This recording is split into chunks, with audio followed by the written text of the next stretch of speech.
to belong to a community that will support their formation. Regina Caeli Academy is a hybrid 2-day-a-week classical program in the Catholic tradition. They invite you to an information session Thursday, October 28th from 6:30 to 8 p.m. at Holy Redeemer Catholic Parish in Aledo. RSVP to Camille at 214-422-5325 and visit rcahybrid.org for more information. Is your facility in need of additional meeting or classroom space, but there's no room in the budget to add on to the building? I'm Glenn Trahan, owner of Modern Fold Door and Specialties and proud sponsor of KATH 910 AM. Modern Fold Door and Specialties can solve your space division problems by installing operable walls to create additional spaces. We also provide repair and service. You can contact us at 214-357-2572 for a free consultation or trwfamily.com. God bless.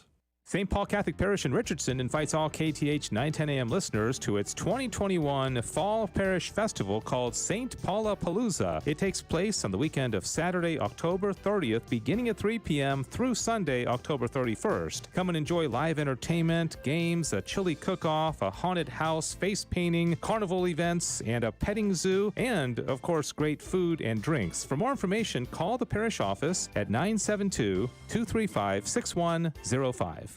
Get your tickets for the St. Nicholas Christmas Show. It's the best Get Your Heart Ready for Christmas event ever. Bring the whole family to the Hilton Anatole in Dallas, December 4th and 5th. Be inspired by Dr. Scott Hahn, Chris Stefanik, Raymond Arroyo, and music with Dave and Lauren Moore. Activities include a nativity pageant, magician Giancarlo Bernini, Las Posadas, and Christmas shopping, plus fun activities for both children and youth. Get tickets and information at stnicholaschristmasshow.com. You know, this is your Catholic radio station, and we'd like to make it even better for you. Your feedback is really important to us. Just go to our website, grnonline.com, and look for the button labeled 60-Second Radio Survey. It only takes a minute to fill out and send to us. Again, go to our website, grnonline.com, and look for the button labeled 60-Second Radio Survey. We'd really appreciate it. KATH 910 AM sponsor Sacred Heart Books and Gifts in Dallas is your one-stop shop for all things Catholic. Religious books for all ages, unique gifts for every Catholic celebration, and much more. Our local Catholic bookstores need our support. Sacred Heart Books and Gifts is located at the northwest corner of Coit and Campbell Road in far north Dallas. Visit today or call them at 972-250.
Welcome to Back to the Father, a show about the journey of life focused on our final end, which is God Himself, our loving Father.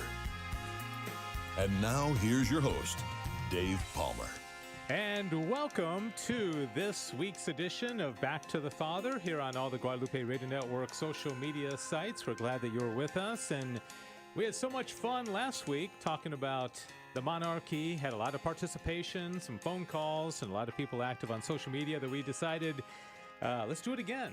And not just the same exact topics, but kind of talk about some different things, because St. Thomas Aquinas wrote a book on the monarchy and why he thought that was the preferred form of government and why he thought it was better than all the other ones, and we'll talk about that. And we have an ever-expanding studio of kind of co-hosts, guests in here, so I'll introduce them in just a minute. And this basically is a show where we talk about St. Thomas Aquinas and teachings in the Summa Theologia, although, as I mentioned, the teaching today is outside the Summa because this is something that he wrote separate, and he really didn't go into this in the Summa about forms of government per se. So this is a little bit of a departure from what we normally talk about specifically with the Summa. And there are a couple ways you can participate. You can call us up if there's something that tickles your interest during the program. We love to hear from you via phone, 877-757-9424, 877-757-9424. And you can also comment on our social media sites. And we welcome our entire crew. Nobody, by the way, wearing a hat. Even Sissel Anderson has given up. Oh, there we go. All right. Were you going to put that on, or only if I cued you, or what? The thing is that I put my hair up in a way that the hat doesn't really work, and so I was like, this is kind of a lost cause. So I'm wearing it for a second. I don't think that hat would stand like a big wind. It seems like it would just go flying off. Like the wind we've been having. Like very few hats besides like a beanie stand. Yeah. We have been very windy here. Yeah, it has been too. very, very windy. I would lose all my hats. All right, very good. And in Sissel's shot, we also have the return of our prodigal son, Sam Cavanna. So Sam, welcome back. Sam doesn't have a microphone, but what he's going to do, Sam is monitoring the social media sites. And so anytime somebody comments, Sam is going to let us know what's on your mind. And so we invite you to not be bashful and let us know what you think about this topic. Maybe you disagree with Thomas. Maybe you think a monarchy is not the best form of government. I think most of us, I think, in the studio here kind of agree with him. You know, I don't know. I don't want to speak for everybody, but also want to welcome Jonathan von Weber-Hansberg, who has brought a friend today. I have. A buddy from his homeschool group. Do you want to introduce your friend? This is Daniel Reisinger. He is a pseudo-monarchist as far as I'm aware. Pseudo? Well, Pseudo, I think. Yeah, not quite sure. How would you? John introduced me to. Is his mic on? Yeah, there you go. Okay. John introduced me to Is it? monarchism. Is his mic on? Is it on? Okay. Yeah, it doesn't seem. Yeah, just go Okay. and turn it up, way up, Diane. Yeah, way up. Okay, now, Daniel, it'd be kind of a pity if you were on the show and nobody heard what you were saying. Yeah. They just hear your. Raise the Okay, mic go. volume? Yeah, there, go ahead and just go. Just Yeah. keep Oh, talking. like this. Yeah, there okay. you go. There we Yeah, go. now Yeah, you're so- on. Now There you're he on. is, there Okay, he is. 4 mics, John- all working. John introduced me to the ideas of monarchism and Thomas on monarchy about 2 years ago, and although I haven't really followed up too much on that, I still support the idea of monarchy being a sort of replacement for the current system. If it works. Okay. All right. Well, we'll have a lot of opportunity to talk about it. Just feel free to chime in. Daniel also is one of my students. I teach through Homeschool Connections a class called An Introduction to the Summa Theologia. And we've had 6 classes so far. And you liking it okay so far, other than me doing too many analogies? Way We're to looking put into that, somebody yeah. on You know, the we ought to do a spot. show about the analogy of being. You know, and it's Ooh. actually something that Thomas teaches about analogy and the way that we learn about God. But we have to bring you back for that one, Daniel. Yeah. Okay, then. All right. Well, it's good. I very rarely ever get to meet the students that I teach because it's all remote. So it's good to have you here. Thanks for coming in. All right. And then, of course, Diane Xavier running the board. Good to have her here, answering phone calls as they come in. Hopefully we'll get a few. 877-757-9424. Most of the calls come because they're personal friends or relatives of Jonathan. I think that's Yeah. pretty much the case, right? And before we get into that topic, and of course at the end of the program, we have trivia questions, and we ask each other trivia having to do with something related to either Thomas Aquinas or the Catholic faith in one way or the other. I came equipped. Everybody else is kind of coy about whether or not they bring questions. Nobody You'll seems to never be. know. It's like a game of poker. You don't know. Yeah, right. The poker face is strong. Exactly. Well, even if you guys don't have any, that's all right, because I came equipped. I got plenty of them, Oh, and dear. Daniel is not going to We should definitely escape come up with some. the trivia round, fire round here at the end of the show. Okay, so it is October 29th. Real quickly, just anybody doing anything for Halloween? You boycotting it? I know people that like they'll do nothing for Halloween. It's like they won't answer the door. That's You weird. know, the lights are out. I know there's one family. It's a good Catholic family that I know in our neighborhood. We were doing trick or treating. We went by and all the cars are outside, and they're clearly we can see them inside the house. We rang the doorbell and they didn't even answer. So that's just the biggest disappointment as a kid. When I go up there, I'm like, I can see you, and they're just ignoring me. What I'm doing for Halloween is I'm dressing up as a full-blown crusader, and I'm going to be answering the door. Oh, okay. Yep. Okay. We're doing something my plan. different this year. Sissel and I actually talked about Yes, this. I we think did. Sissel inspired me. My wife and I are going to have a big fire pit outside in the front, and just kind of sit around and greet people as they come, rather than them having to come up to the door and ring the doorbell. Because we basically just kind of sit around waiting for the doorbell to ring, and then we go. But this time we'll be more engaging and be out there and talk to them and have the fire going, and should be a nice evening and all that. How about you, Daniel? What are you going to do? So my family usually we would usually help out with the there's a homeschooling All Hallows Eve party that Oh, okay. we set up at St. Anthony's in Wiley. Yeah. So we're probably going to be helping out with that. Oh, okay. You going to dress up like anything? Don't think so. No? Usually Okay. the older teenagers run the games for the younger kids. Yeah. All right. Because he's scary enough as it is. He doesn't need a costume. Man, with friends like that, who needs enemies, right? Yeah. Okay. Sissel, you going to do the fire pit, or what are you going to do? So earlier on Halloween, I'm going to do trunk or treat at my church, and we all dress up as saints for that one. So it's always fun to see the little kids walking around like a St. Lawrence with girls tied to their girl sheets tied to their necks. It's Oh, really yeah, funny. that's They get all- very that's into, fun, yeah. It's very into it. I still don't know what saint I'm dressing up as, so I need to figure that out pretty quickly. But I'm dressing up as Eowyn from Lord of the Rings. Oh, for okay. my Halloween costume. I told you about the year my older daughter dressed up. I think it was St. Lucy, the one with the Yes, eyeballs. yes. You know this story, right? Oh, yeah. So St. Lucy had her eyes poked out, right, in her martyrdom, and so Ina, our daughter, is like a 10-year-old or something.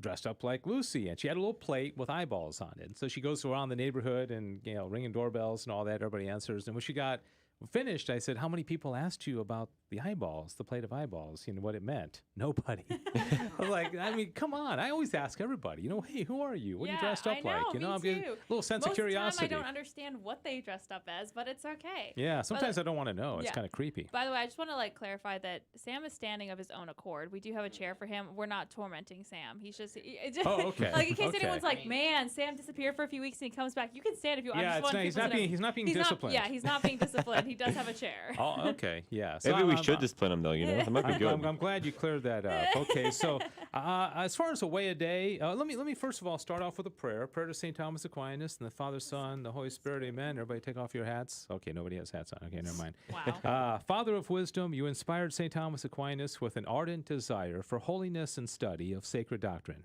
Help us, we pray, to understand what he taught and to imitate what he lived. Amen. Father, Son, Holy Spirit. Amen. Okay, just 2 away-a-day pictures. I want to bring back this butterfly here because it is the monarch, and it ties in. And I have a little question for you all. Do you know where and how the monarch got its name? The monarch butterfly, that is. I feel like I've heard it before. Why do they call it? Did it conquer a bigger butterfly and thus won? Claimed its It claimed- territories. Yeah, exactly. Well, like the first monarch ever, or it would seem like they would continue to do that. Like they attack bigger Maybe butterflies? one very significant time. Yeah, one time in the history of monarch and that's butterflies. when they named them monarch. Okay. Before that, they were just That's not butterflies. true. Just asking. No. Okay, yeah, that's all right. I feel like I heard some legend, and I think because I know don't they go down to Mexico, right? That's where they go. They do, yeah. So- Acapulco, I think. It has something to do with the emperor of Mexico back in the day. I feel like I've heard something about Well, that. you're close, okay, okay. but not exactly. The early settlers of North America named it the monarch butterfly because these early settlers were big fans of King William, Prince of Orange, stateholder of Holland. Now you should know this since you're like in the line for the throne of Austria. Yeah. He later would be King of England. So they had a great love of this particular king. And so maybe it was like the colors were similar to his colors or something. But anyways, they named it after a particular king, King William of Orange. And so kind of interesting. All right, so now here's an interesting picture here. After the show last week, my daughters and I and a couple of their friends went to Ray Roberts State Park, and we went camping. And you see the deer. We were actually at a little part of the camping called like Deer Park or something. So we see these deer off in the horizon, and then this one deer walks right up to us. You can't see this picture, can you? Okay, can you see it? So it's actually my daughter Maura petting a deer because it walked right up to us. Oh, there you go. Okay, and so it made me think about the relationship between humans and animals, especially like in the state of original justice, where men had perfect authority over animals, and animals would have been perfectly obedient, and also whether or not it kind of is it more in line with nature for a deer to do this because humans kill deers, right? And or is this more like an aberration of nature, or is this the way it should be? That like in a perfect world where all the animals are perfectly in line with humans and they're not afraid of us, and birds are landing on our shoulder and Disney princesses, that kind of thing, Yeah, Yeah, yeah, sing right, and they all right. come and clean your house for you. I would love that power. Uh, Did we That have would be that nice. power they come and clean our house. Yeah. Yeah, but Yes. it's weird because the some of the creatures that I don't think we have any interest in, like squirrels, for example. I have no interest in a squirrel. I'm not going to eat it. I'm not going to. I have nothing. But they're like so scared of us. But it doesn't seem like they don't need to be, because we're not going to. Most people aren't going to do anything to a squirrel, right? Whereas a cow. Most cows will let you walk right up to them, right? Am I right? Yeah. Okay. Yeah, Yeah, but true. they're the ones that should be the most afraid of us, right? And it just seems like it's kind of weird. Like the ones that should be more afraid of us aren't, but then the ones that like the birds seem to be terrified of us. But we don't really. I'm not going to eat a crow or a sparrow or something like that. Some but of us can be pretty scared of the birds too. yeah, and cockroaches. Oh yeah. Cockroaches. Not to bring up any bad memories, bad yeah. memories or anything. So. Oh, if you're gonna get the burn sound effect, I keep forgetting to do that. Oh yeah. Oh, yeah. Oh no, Because sizzle. The sizzle. Yeah, We the need to give a sizzle, right? The sizzle. Every single time we give a burn to each other. All right. So. You miss my terrible Greek. All right. Let's move on to the topic at hand. What form of government does St. Thomas Aquinas recommend? And of course, he wrote the book called De Regno, which is I think in Latin means of the king. Yeah, on kingship of of the king. Of the something king. like that. And then why he preferred the monarchy and over this. So in what I did was I read the book, and I read it pretty thoroughly, and the book's got about 15 chapters. And what I'm going to do is I'm just going to give the title of each chapter and then give a very, very small excerpt of what Aquinas taught in this, and then just kind of open it up for discussion as well. Okay, so chapter 1 said that people living together must be ruled responsibly. And some of this is review from what we talked about last week, but he says, in all things which are ordered towards an end, wherein this or that course may be adopted, some directive principle is needed through which the due end may be reached by the most direct route. Okay, so he's establishing at the very beginning that people need to be directed to an end, right? Now, of course, there's a temporal end, and then there's a supernatural end as well, which is going to play into what we're talking about. But that kind of sets its stage. So what is the role of the government? What is the role of the government in bringing us to an end? Do you think it's government's role to guide us to heaven? Or is that the church's role? Or are the church and government equally responsible for this? Or, what do you think? I don't think it's its sole role, but I do think it's definitely the government has a responsibility to help guide us towards our eternal end. Yeah, but I don't think nobody in like American government Yeah. would say that. And maybe that's one of the problems with our government, is that they don't see any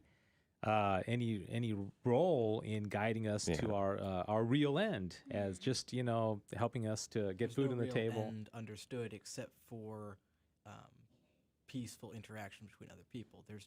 They don't really acknowledge the fact of a final end. Mm-hmm. Or Yeah, final cause. Yeah, because the second you talk about morality and anything in the Christian faith, people freak out and be like, oh no, that's church and state stay apart. But then you get an issue like abortion, where you have of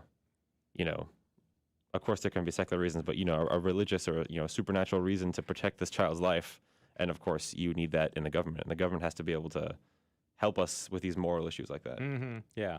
See, that's what we talked about it last week. It'd be nice to have that question come up like in a presidential debate. What is the role of the government? And I'd love for some, candidate who probably would be his last day in politics, say, I think the role of the government is to guide. Now, it's going to come up later in this book, but basically Thomas is going to say that the role of the government is to guide men toward their happiness.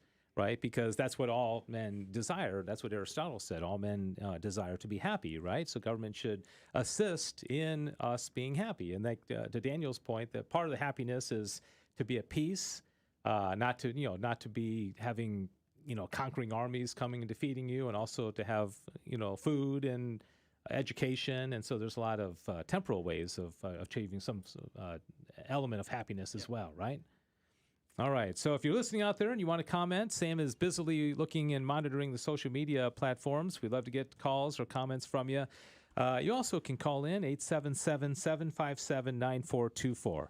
All right, chapter 2. We do have a comment, by the way. Oh, we do. But Sam's page didn't update as fast as mine did, so he's very okay. disappointed. So you gave Sam the slow computer, right? Yeah, I gave him fairly. Okay. All right. So Sam is at a pretty big disadvantage since he doesn't have mic. But yeah, you can just kind of lean into Sissel's microphone whenever you get a chance. All right, Sam. So what's the comment? Okay, so there's a comment from Buddy K9. It Yeah. says, history has shown us that monarchy leads to tyranny every time it is practiced. Monarchy under Henry VIII had helped spread the Protestant heresy. Let us not forget the harshness the colonies suffered under the English crown. Also, God told the Hebrews that they did not need a king, but they begged for a king, and God granted their request. It was these kings that brought destruction on the Hebrews. Oh, wow. Okay. Man, that's well, yeah, and Thomas is going to address these things. But yeah, go ahead, Jonathan. I say that, I mean, if you look at the government type we have today, it has not done us any favors. And I think that we have gone in a very steep moral decline the second we dropped the monarchy. There have been bad monarchies, but we've never been this bad, in my opinion. Well, this, and Buddy, by the way, thanks for the comment. This leads perfectly into chapter 2 because he talks about different kinds of rule. And he starts off talking about the bad types of rule. And he says that one bad kind of rule, which I think Buddy got to, is a tyrant, okay? A tyrant is it's an individual man who rules a country, who only seeks his own benefit from his rule and not the good of the multitude subject to him. Okay, this is a tyrant.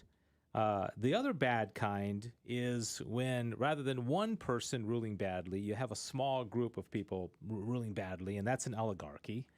And then he says, if the bad government is carried out by the multitude, it's called a democracy, which comes about when the plebeian people, by force of numbers, oppress the rich. In this way, the whole people will be as one tyrant. That's my favorite quote of the entire book. Yeah, isn't it great? Isn't it great? Yeah, so the whole people will be as one tyrant. I don't know if he would have known. Well, he certainly would not have known about communism or Marxism back then. I mean, you can see the plebeian people have kind of become an oppressor today. Yeah. I think he had more in mind of like something like communism or Marxism, where it's kind of upside down, where the people are ruling as a group rather than coming from the top. And then he says there's a good form of each of these. So the good form of single rule would be monarchy. Okay, where you have actually a good man ruling over a people rather than a tyrant. A good form of oligarchy is called aristocracy, and a good form of democracy would be called polity. But he still thinks the monarchy is the best, and the tyrant is the worst. And then he says, okay, why not democracy? Why not, the whole, like what we have right now, a bunch of people ruling? So what do you think he's going to say? Do you remember this part of it? I don't remember exactly. It was a while ago that I read it. I wish I had my notes with me. I forgot to bring my laptop. Do you remember, Daniel, what he said? Okay, he said, it is evident that several people could by no means preserve the stability of the community, and he's talking about oligarchy too here, if they totally disagreed. For union is necessary among them if they are to rule at all. Okay. Several men, for instance, could not pull a ship in one direction unless joined together in some fashion. In the multitude of bodily members, there is one which is the principal mover, namely the heart. And he's saying in nature, we always have one thing ruling. We have our reason ruling over our passions, right? We have God having providence over the entire world. There's only one God, right? And so he's saying multitude is not natural. I mean, use the example of the five of us trying to make a decision, and we say we're just going to, everybody throw out your suggestions, and let's see if we can come to a conclusion. But ultimately, it would make a lot more sense to say, okay, how about we just have Jonathan be in charge? He listened to all of our thoughts. I'm glad that you recognize that I will be in charge. I think. Okay, why did you have to choose Jonathan of all people as your example? He just kind of had that look of leadership in his.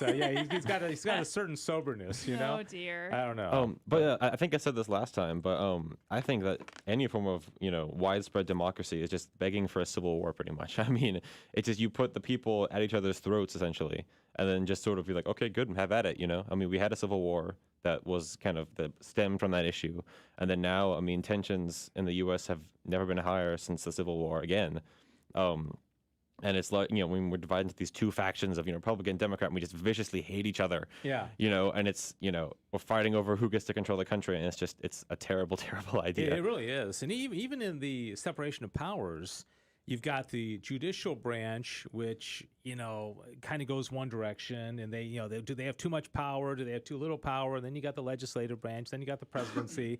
There isn't really a lot of, concord between that. Well, really, the founding fathers actually designed the current government system to be where the three departments of the three branches of the government are literally at each other's throats fighting, and that was their idea, is that it would keep it at a standstill. Yeah. Right. Well, so if I wanted some kind of concord or like good leadership of this group, and I intentionally set Daniel up against Sam and Sam against Jonathan, and I want Jonathan to be pitted up against Sissel, is that good, or do you think that's a good way, or do you think that it's inherently flawed, Daniel? So, like, theoretically, it would work in the way that you would keep them from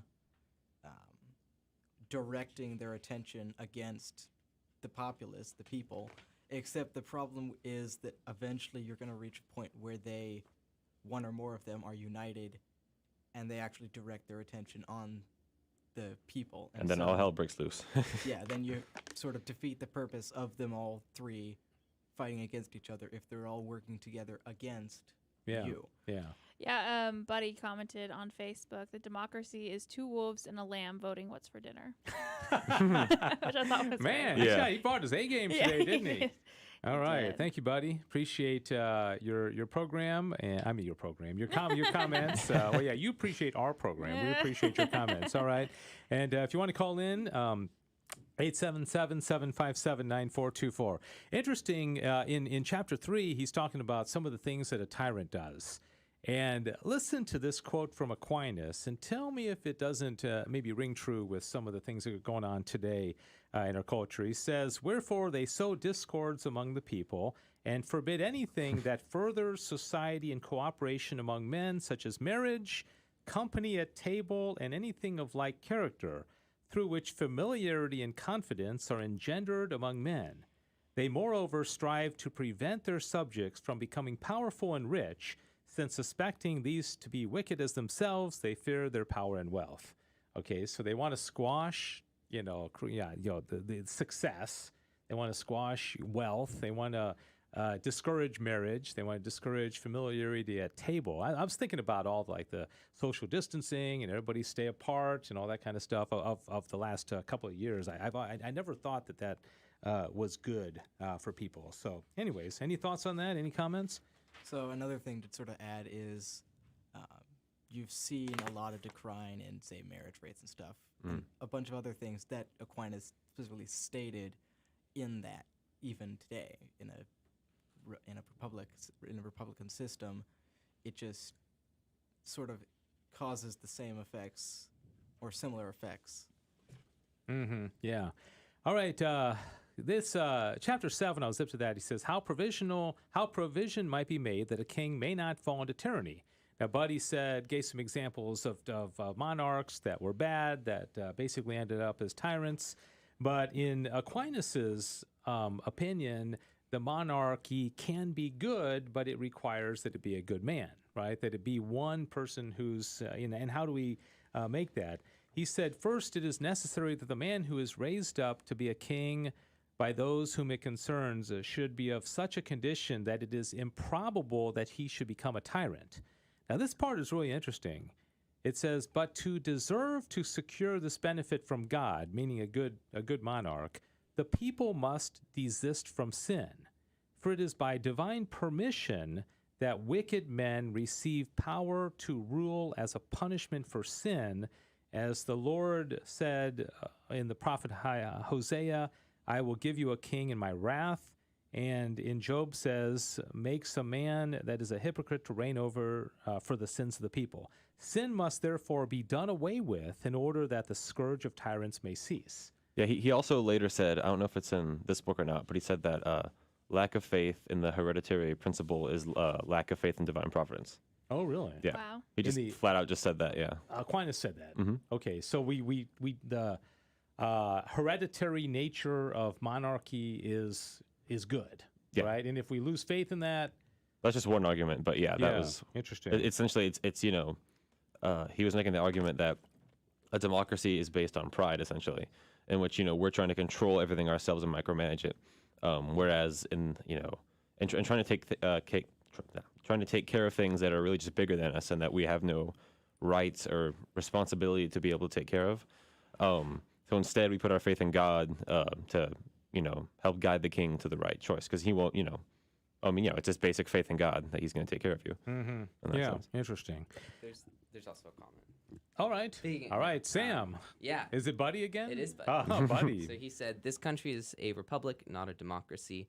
The reason that this country is flawed is because the federal government took power from the states, ignoring state Ooh, rights. I very much It's agree with called that. a Yes. Semi-presidential democratic republic. Yes. Well, but that just to correct me if I'm wrong, is a democracy would be we vote and everything, right? Yeah. And so if you say, do you want abortion, you have a nationwide vote, and whatever 51% of the people say, that's the law, right? That'd be a true democracy. Yeah. But the that would be republic means that we elect officials and they represent us, right? It's like a funnel down version, yeah. Yeah. Okay. It's like your candidate is like the bullet that the party shoots. That's how I always saw it. Right. So, I mean, for example, we have, is it 435 members of the House of Representatives, Yeah, right? 435. Okay, and 100 senators. So each senator represents maybe 2 senators for each state. And then we have districts for the House of Representatives. And so that one person represents, literally thousands of people, depending on what state they're from, right? Mm-hmm. Okay. Does every House person represent approximately the same number of people? Ooh, good question. That's how they. think so. Yeah. Because they're doing redistricting right now. Yeah, redistricting to kind of, because we grew in population, so they're trying to even everything else. I think Yeah, so. every single state has at least one representative in the House of Yeah, Representatives. and then it goes Yeah. up based on The population. population, so the percentages aren't the same, because really small states might have more representation, but it's supposed to be roughly the same per person. Yeah, but with the Senate, it's very uneven because Wyoming would get 2 senators and California would get 2 senators, and it's kind of a little bit. But that's why they have the different branches. All right, so Chapter 8 talks about how is a king to be honored, because he says, it is fitting, therefore, to consider wherein a suitable reward for a good king is to be found. And then Aquinas goes on to say, well, the reward for a person could be honor and glory. Okay, that would be a suitable reward, from a temporal standpoint. And then he says, for it is in the hearts of all men to seek their proper good. Therefore, if the prince is not content with glory and honor, he will seek pleasures and riches, and so will resort to plundering and injuring his subjects. Okay, so if the king wants honor and glory, oftentimes it's not going to be enough for him, and then he's going to say, okay, in addition to honor and glory, I also want, fill in the blank, all these other things. And then Thomas says, the desire for human glory takes away greatness of soul. For he who seeks the favor of men must serve their will in all he says and does, and thus, while striving to please all, he becomes a slave to each one. It is the mark of a virtuous and brave soul to despise glory, as he despises life for justice's sake, whence this strange thing results, that glory ensues from virtuous acts, and out of virtue glory itself is despised. So that's one of the qualities of a good king, is that he should despise glory. He should despise honor, and he also, in some way, should despise the temporal goods that would come from his position. Okay, is that realistic? Are there many people out there that are like, yeah? But I see it a lot like some of the what's it called? I mean, I guess it was more prevalent in the Middle Ages, but some of the cardinals that, live these lavish lives, but would, try to remain humble, and, they would still fast, and, they would pray every day, oh, Lord, forgive me, I don't mean to wear these, jewel-encrusted robes and all that. But yeah, and the other thing is if you have a monarchy and you have a king whose prince is living a really cush lifestyle, typically, I mean, what are the chances that future king is going to be virtuous when he, in many cases, has been challenged very little? And I mean, again, you could raise the kid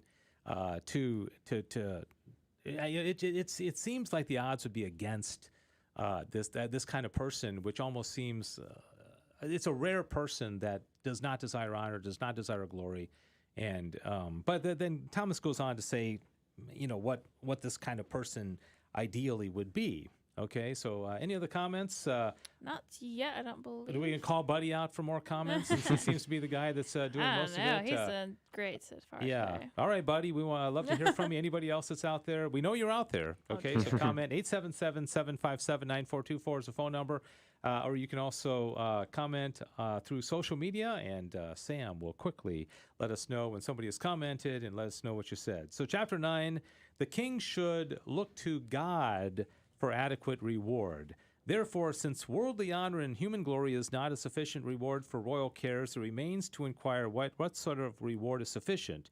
It is proper that a king look to God for his reward, for a servant looks to his master for the reward of his service. Thus, it is also clearly shown by reason, it is implanted in the minds of all who have the use of reason, that the reward of virtue is happiness. Okay, so now you have to have a king who understands that his ultimate good is happiness. And not only that, but that his ultimate happiness is God. All right? So maybe through good training and catechesis, and we trust that the king is brought up to fear God, to understand. I mean, maybe sign up for, Homeschool Connections Intro to the Summa Theologia. Maybe, Daniel, that's what you're being. You're being groomed for kingship, okay? But I think it could be done, though. I mean, they could be taught that, right? Oh yeah. Don't you think, Paul? Most people just don't even know that their ultimate end is God. Oh yeah. There actually is I'm trying to think of what it was called, but there was an entire book that I read. I mean, it was a short, something kind of like Diregno, on the hereditary principle and why it was the best method of power transfer. I can't think of what it was called. If I remember, I'll tell you. But well, one thing about it is there wouldn't be elections, and there would be no election fraud and bitterness. Essentially, there's a lot of bitterness in this country because of the last election. A lot of people thought it was rigged. Yeah, and with the monarchy, there's no elections. Yeah, the thing is that it would, like a democracy. It, like I said before, it inherently puts you against each other, and it, there are issues in that way, and it inherently makes the culture very political, which people always complain about. Which is kind of funny because they're fighting for a system that will make their culture always be very politicized. But essentially, the main argument for the hereditary method is that it's fair and it's simple. It's just there's no argument, there's no fighting. He's the king. He's going to be the king, and he's going to be trained to do it. And then, of course, whether or not he becomes a good king or not is up to God, essentially, not to the prince. But we also have to follow and honor even a bad king. I mean, that's a scriptural principle, is that we have to honor our rulers. We do the same thing with bad presidents, which most of them are bad. Yeah. And I mean, even there have been bad popes. We have to honor the office of even a bad pope. All right, so he says, whence happiness is called the perfect good, inasmuch as it comprises in itself all things desirable, but no earthly good is such a good. They who have riches desire to have more. They who enjoy pleasure desire to enjoy more, and the like is clear for the rest. And if they do not seek more, they at least desire that those they have should abide, or that others should follow in their stead. For nothing permanent is found in earthly things. Consequently, there is nothing earthly which can calm desire. Thus, nothing earthly can make man happy, so that it may be a fitting reward for a king. All right? So, I mean, that's like wisdom. To understand that, a king has to be wise. And then he also says in chapter 10 that a king should be given higher heavenly rewards. Okay, so a person who has greater influence and more responsibility here on earth, he should hope to be given a greater crown in heaven when he dies, and so that should be his reward. So the ideal king is one who understands that the way that he rules here on earth is going to, I guess, impact his eternal judgment, and that if he does rule well, then he's going to be rewarded by God in a very big way. All right. Oh, yes. Oh, got a comment? Yes, Is Buddy back at yes, it again? it is Buddy Okay, back all at right. it. And he says, remember, we were never to vote on the Senate. Hold on a second, I can't read my computer. Vote on the Senate. The states were to appoint their senators. The people would be represented in Congress, known as the People's House, and the Senate is the state's house. So if the Senate was still appointed, we would not have the chaos that we are seeing now, because more states have Republican governors. Also, voting was never to be a right in America. The states said who could vote, and it was based on property ownership and who paid taxes. Yeah. So originally it was not everybody who voted. Right. Well, I think that women weren't voting originally. Slaves were not voting, and so of course, I don't know. I mean, it makes sense if you're going to have a democracy, if you're going to have a republic, everybody probably ought to vote. Right? Yeah, no matter what, the floodgate's going to open at some point. It's just you're allowing some people to vote is like putting a crack in a wall, and eventually it's going to open up more and more over time. No matter what you do, it's going to happen. Now, he has chapter 11 talks about what the tyrant is. Let's see, what advantages which are rendered to kings are lost by the tyrant. Okay, so what does the tyrant not have that the king has, other than eternal reward in heaven? Do you know what, from a temporal standpoint, what he says? He says he doesn't have friendship.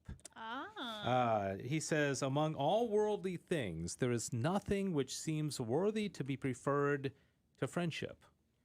I mean, isn't that true, though? I mean, what do you treasure more than your friends? I mean, is there anything? I mean, your car or your house or...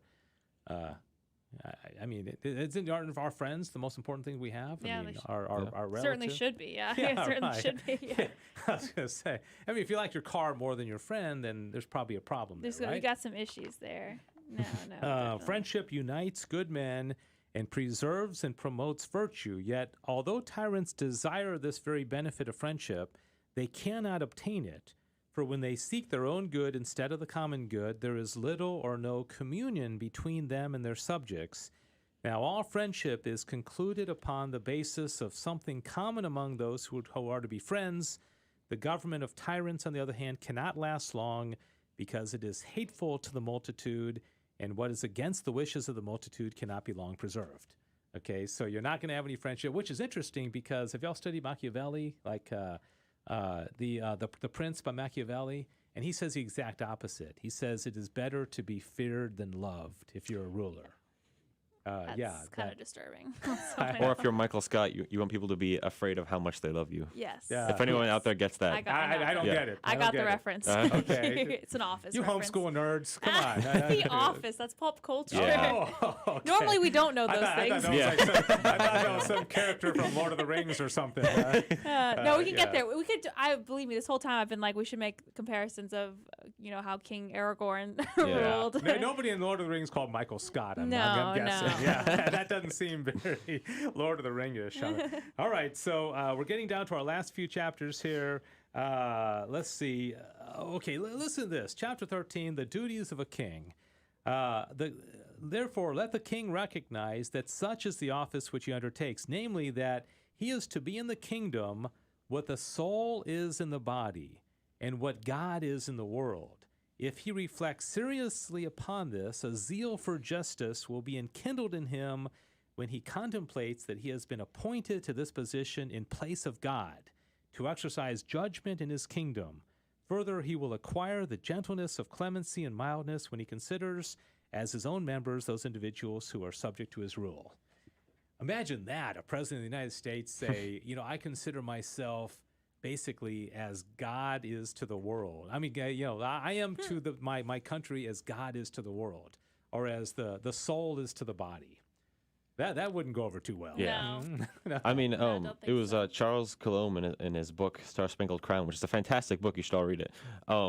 He says that the office of a king is a lot like the vocation to a priesthood, where it's just this lifelong, you're stuck in this lifelong, very, very important duty. It's like being a pope almost. Yeah, yeah. I wonder what if it other examples in history where kings lost their mind or are kind of pushed out, or because I think do they Ivan the always go to Terrible. death or He went crazy. I think. Yeah. yeah. I think he. I think there was a few Yeah, that but- might have gone crazy. yeah. I would go crazy. Yeah. If you're a king, Yeah. I go Yeah. crazy. Well, he went. Well, he was a bad king, and he kind of went. I think he just went crazy in the end and wound up killing himself somehow. I think. Oh no.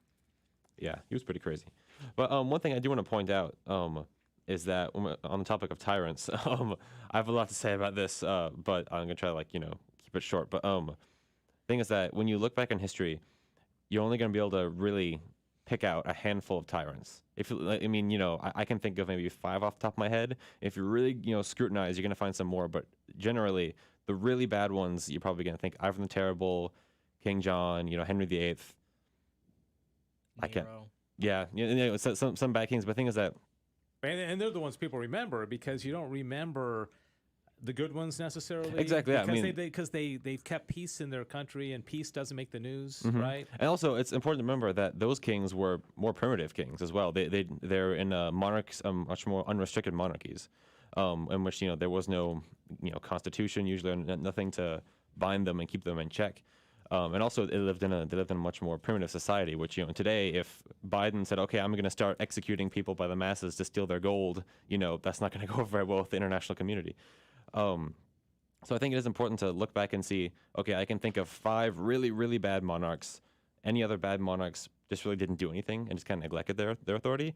But when we have met a lot of the greats and many saints, and if you think how many saints, how many presidents have become saints, how many Obama the greats are there? I mean, and you could say it hasn't been that long of a time, but then again, the fact that we're declining so quickly after the start should just show you that it really isn't a very good system that we have right There now. really is only one Catholic president that there has been. I think it was John F. Kennedy or something. Well, and Biden, yeah.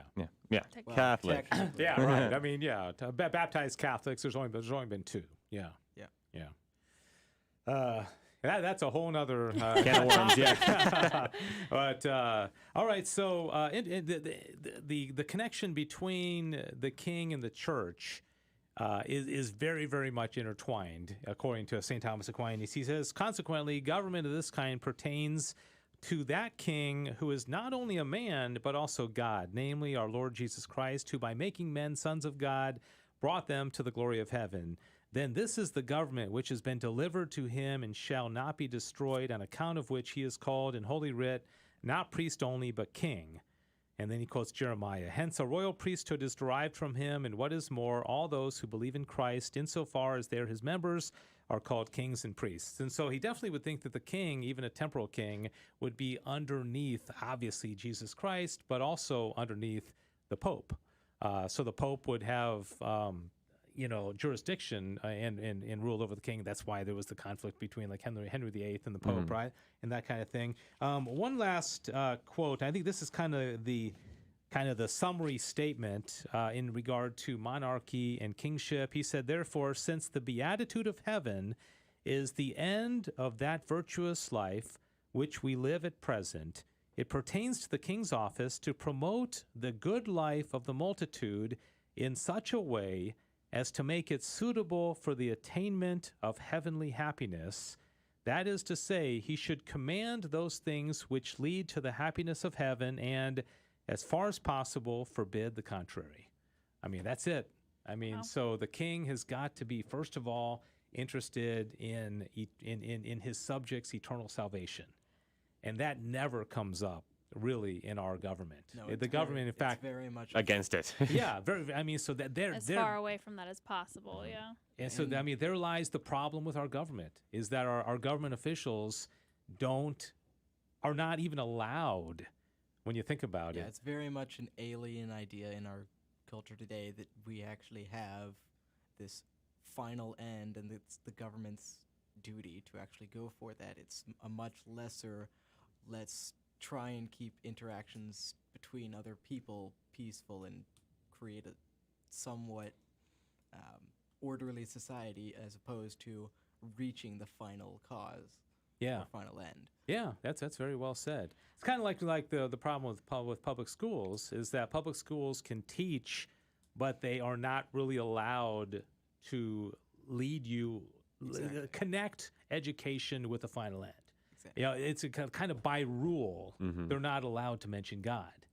And that in and of itself means they're fundamentally flawed, right? Where a Catholic school or a homeschool can teach math, can teach biology, can teach chemistry in light of the big picture where these different subjects can be connected to the one's final end. Well, even in addition to that, they can actually teach theology, morality, and reason. So you don't. So public schools, even though they can't teach, even though you could still teach things in light of a Catholic worldview, you still get the Catholic worldview and other areas itself outside of other subjects, math, science, the sciences, literature, even outside of that.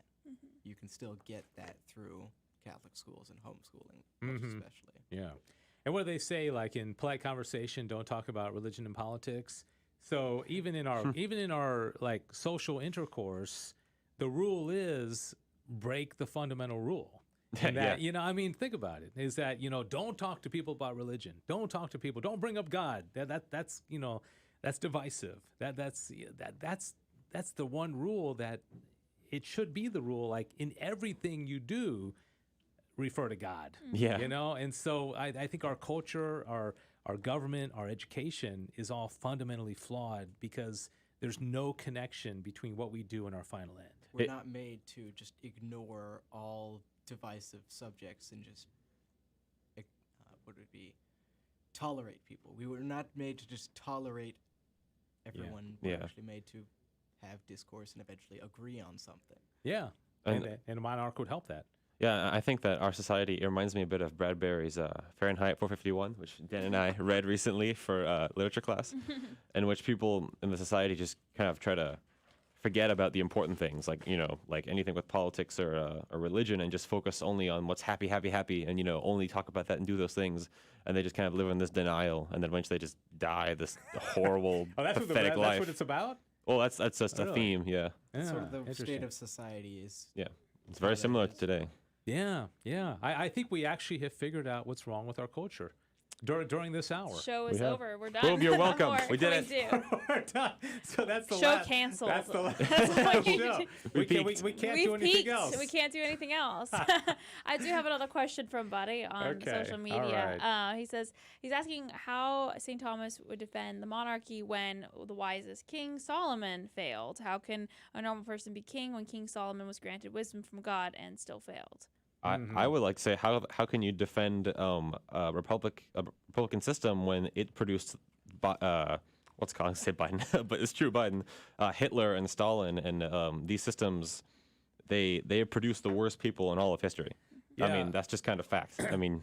Yeah, but I mean, to his specific question, I think, and I'm not going to be able to give Buddy a satisfactory answer, I think he actually brings this up in the book. Does he? Because I know he talks about Solomon. I don't have the book in front of me, and I only have excerpts, but let me It'd be kind of weird let me not look to into bring that. up, you know, some of the kings in the Bible and stuff like that as examples. But also, it's important to note that, again, like I was saying, that's a much more primitive form of monarchy, where, you know, it's just one guy's kind of like, ooh, me, head leader, you know, that kind of thing. Where, you know, if you go How back. did it go? Well, you know what I'm saying. It's a every primitive. time I hear about King Solomon, I'm going to picture that. Yeah, but if you go back, it's a couple hundred years, you had a much more, you know, like, I mean, you can think of the Romanovs. They had a very sophisticated, well, I guess although that was the most absolute monarchy of its time, they still had a more of an actual structure to their monarchy instead of just one guy who was like, I'm in charge, y'all. You know. Okay. Also, Buddy is he's got another comment? No. Oh, I was okay. actually from Adrian on our YouTube page. He says that CDT, the Catholic Drive Time, on Monday will be All Things Christ the King. It's a pre-recorded show, so on Monday, All Saints Day. Wait, so. is he just trying to advertise through our show? Is that what's happening? Well, to be My fair, we gosh. use their show to Adrian. advertise too. But it's Yeah. Well, now Buddy knows about what's going to be on Monday for on CDT. Sorry, Adrian. Very Don't good. do it, Buddy. Pre-recorded show because it's all going to be All Saints Day, and so there's not going to be a live CDT that morning. But Adrian was saying this morning on CDT, he was making a joke about Halloween, and I didn't quite understand what he was saying. But you know how it used to be when I was growing up, when you bring all your candy home after you go out trick or treating, the parents would inspect it because there were all those little rumors flying around that people were putting like pins and razor blades in it, which I think happened like one time, but then it became Everyone like does a tradition almost. It actually was true that it was like maybe one case, but then everybody freaked out about it, and then Adrian said something about seriously, he said this morning, that he wanted to put the Summa Theologia inside his candy. Put like one passage, wrap it up into the wrapper. Yeah. My parents checked for any candy that was like slightly open. Yeah, they would that's go what through and they that's do what that. Yeah. Okay. Cases. Yeah. If there's like something oozing out of it or something, but all right. That's going to bring you to the end of our teaching portion of it. And Daniel, thank you so much. You're a really good contributor to the program. Appreciate you coming in. Man, just kind of thrown into the lion's den, and you held yourself Daniel in the lion's den? Yes, well, thank you for inviting We me. did it. We did it. We have succeeded. I like that. Okay, so is that actually a call coming in, Diane? Yes. Look at that. Ooh, good Adrian call. said he was trying to call in, but it wasn't going through. But all right, so is it time of the show? this is the time of the show. Do you want to, Diane? I don't know if Diane can multitask. Can and play someone that. hum a song for me? Oh, there we There we go. It's that time of the show where we give Dave Summa to think about, and he gives us unfairly longer questions. Oh, hey! I thought you were going to record that. Nope. Nope. Okay. I like to change it up. All right. I'm going to be honest up front. I have no questions. You got nothing. You always I are got honest nothing. up front. Okay, so Jonathan has nothing. No, but my guess would be before the show ends, you're going to come up with something. I don't know. My You're gonna brain's think of pretty tired today. All right. Daniel did not, nor was he expected to bring trivia questions because he didn't know about He's this. off the hook. Sam's running on empty. Sam could be my teammate. We've got one there. 'Cause he, Hey, he literally sees the answer. Let's bring so. Adrian on before we do that, Sounds okay? good. Okay, so Adrian, producer of CDT, welcome. How you doing? Good morning, Dave. Good morning, Sissel. It's Good morning, afternoon. everyone else What in are the you- studio. Good morning. What are you Wait, talking what? about? You all I have a right? lot of people. It's not Oh, much. you're right. It's like at this point. It's like nighttime. He's so much in CDT mode that he only knows how to say good morning. He thinks Yeah, like honestly. it's only morning. Okay. Honestly, I just finished wrapping up the recording, and I just said good morning like 80 times. Okay. So well, now there it's you in go. my head. Well, it's that morning it's, somewhere. Monday morning. Yeah. No, but praise be to God. I didn't know y'all were doing a show. I got so wrapped up with work, and I didn't see y'all doing a Monarchy show again. Praise be to God.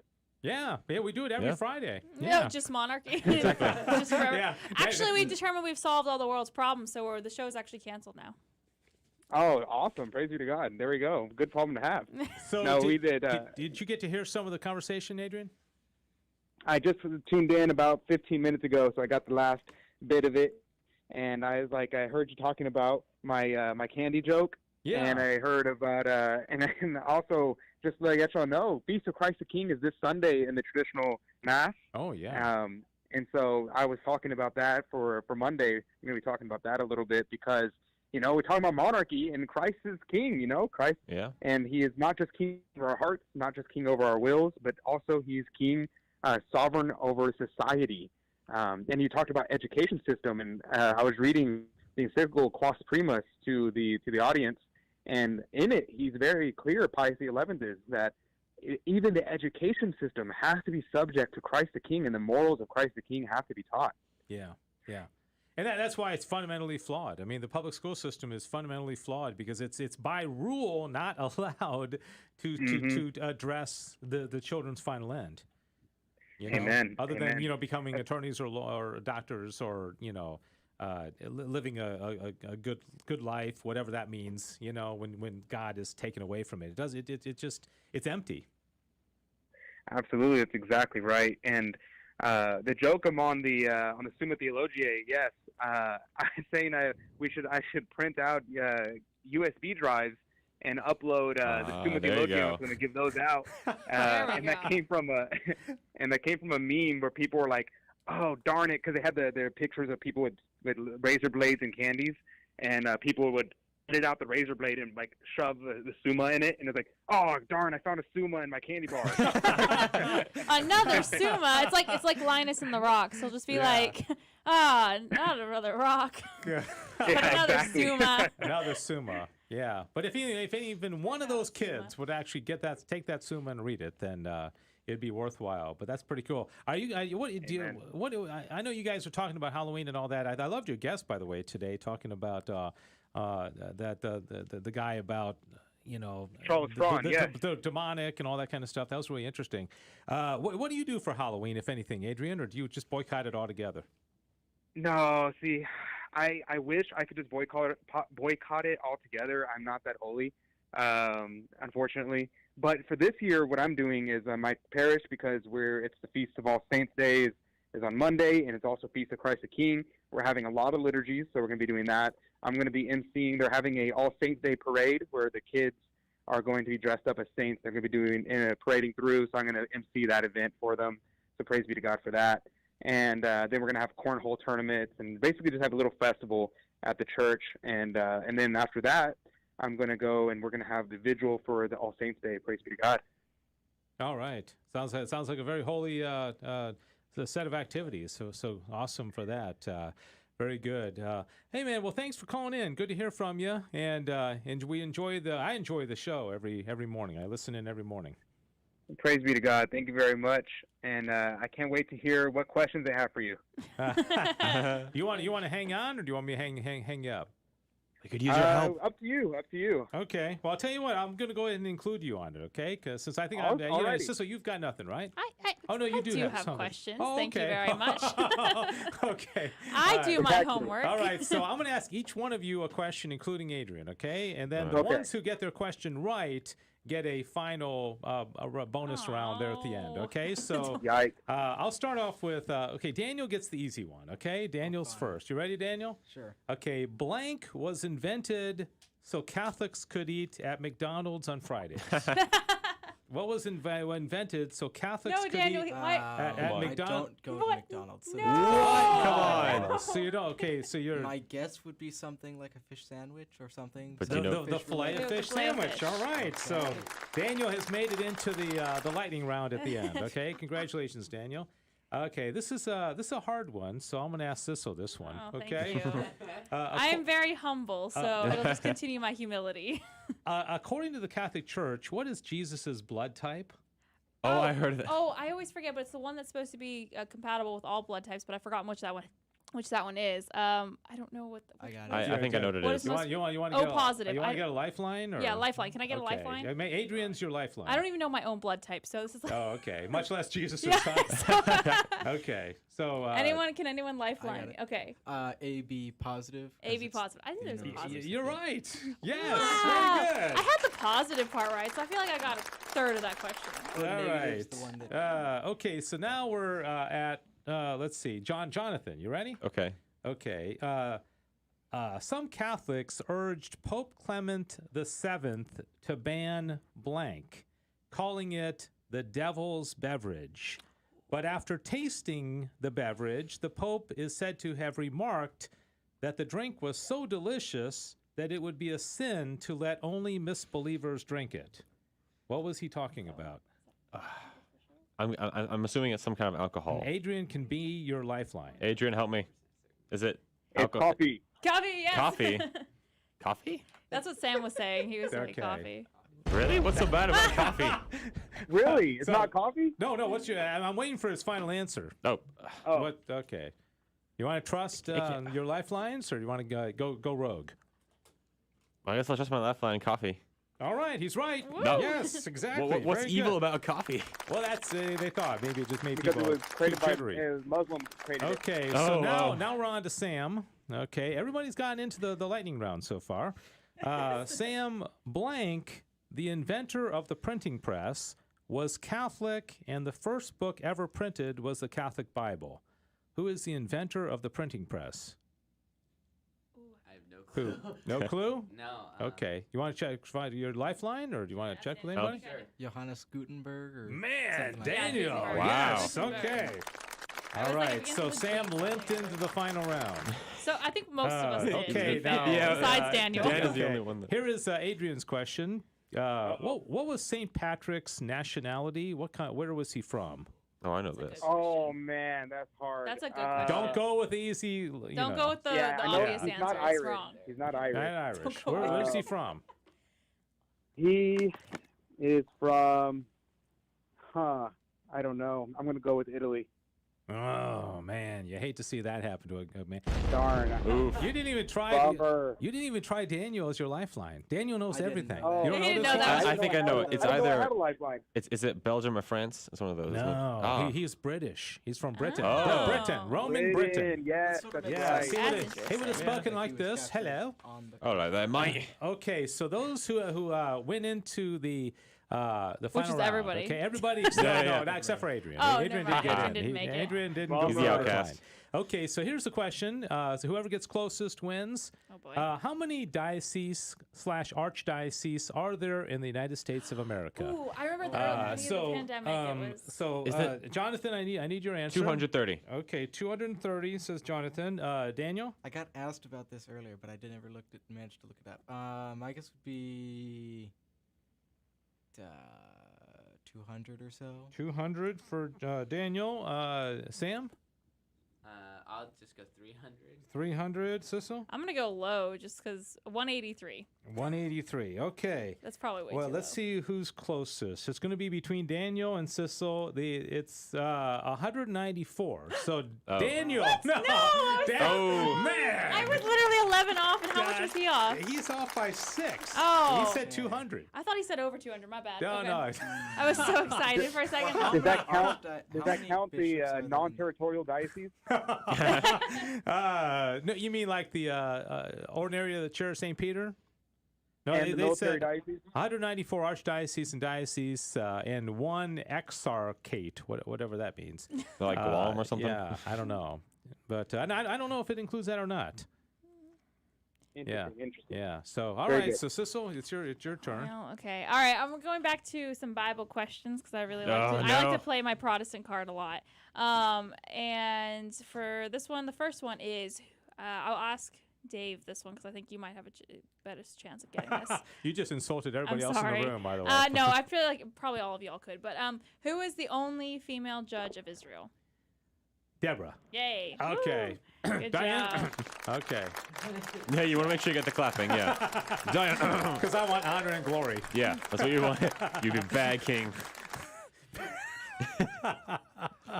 All right, Jonathan. Name the shortest verse in the Bible.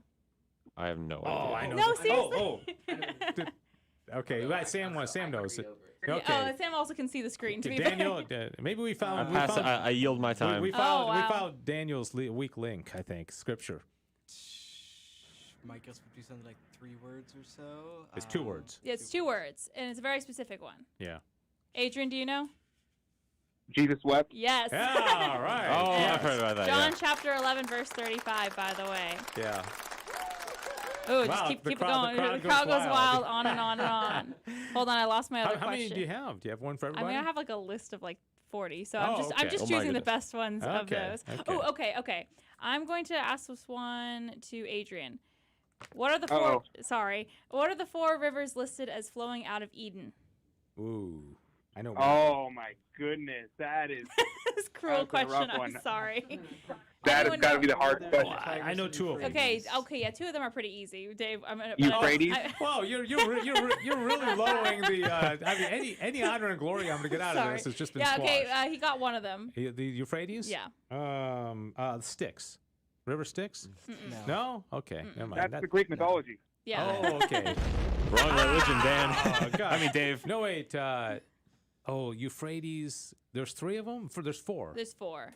There's one other That's one's the only very. one I know. That's very, very common one. I feel like the other 2 are less. I would. Okay. The other Tigris. So it's Oh, the Tigris yeah, and the okay. Euphrates. Yeah. And then I don't actually know how to pronounce these other ones now that I mention it. It's been a while since I've heard these, so it's C something. well, one's like Phaishon and Gihon. Gihon, Jahan. Gihon. Yes. Okay. Yeah. However you pronounce that. Anyhow. Okay. Yeah. All right. And I'm gonna ask then Sam one. Sam, you can't look over here. Don't look away. Thank you. He's sitting next to me. Okay. I'll give you an easy one. What musical instrument did David play? Oh, it's easy.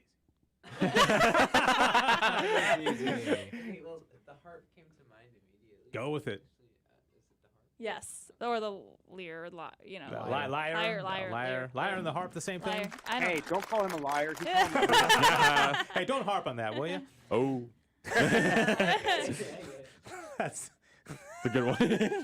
By the way, Buddy's been getting most of these questions right on social and we've been media. ignoring him totally. All right. I could go on and on, but I think I digress. You until next didn't week. ask Daniel Oh, one? didn't I ask anyone? Thought you Oh, no, did. he did. Oh, which one? The first one, or was that Yeah, someone no, else? that was Jonathan's. Yeah. And okay. No, you asked me the first one, then Jonathan. Hold on a one, I second. All right, guess. I will get you one. I'll get you one. Daniel's he's like the trivia king. All right. After Jesus was crucified, who took his body down from the cross? That would be Joseph of Arimathea. There you go. All right. Good job. Very good. Oh, man. There you go. All right. That was a pretty easy one. All right. Fair. I guess that wraps up the program. Thanks to everybody who participated. Buddy, thank you so much for your participation. Adrian, great to talk with you. Thanks. God love you. All right. Bye-bye. Okay. Thanks, everybody. Great having you here, Daniel, Jonathan, Sam, Thistle, and Diane. We'll see you next week, everybody. God bless you.